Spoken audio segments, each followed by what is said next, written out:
Hi everyone, my name is Clifford de Guzman, but you can call me Fordy. Today, I'm taking you to one of my favorite spots in Benguet, the Cafe Stella in Itogon. I chose this place because it perfectly blends the stunning natural beauty of the Cordillera region with a cozy and welcoming atmosphere.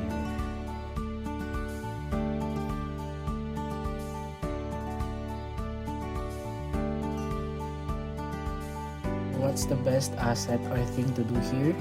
Without a doubt, it's the experience. Cafe Stella isn't just a cafe, it's a window to the soul of Itogon. You get to enjoy delicious coffee and pastries, of course, but the real treat is soaking in the ambience. So yan, lakad-lakad lang muna tayo. Explore yung kagandahan ng Cafe Stella. Yan. The cafe itself is beautifully designed, using local materials and showcasing the craftsmanship of Benguet artisans. Yan, habang bumababa, nakita mo kung gaano kaganda.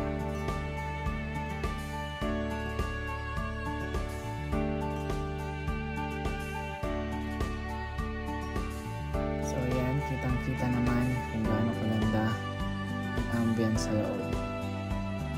Gaano rin kaganda ang view sa labas.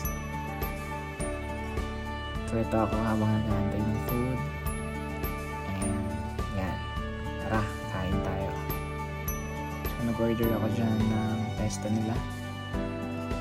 Yun, sobrang sarap. 10 out of 10. Sarap na itong drinks na ito. Nakalimutan ko ng tawag. I highly recommend visiting if you ever get the chance. Ayan. Thank you for watching. Bye!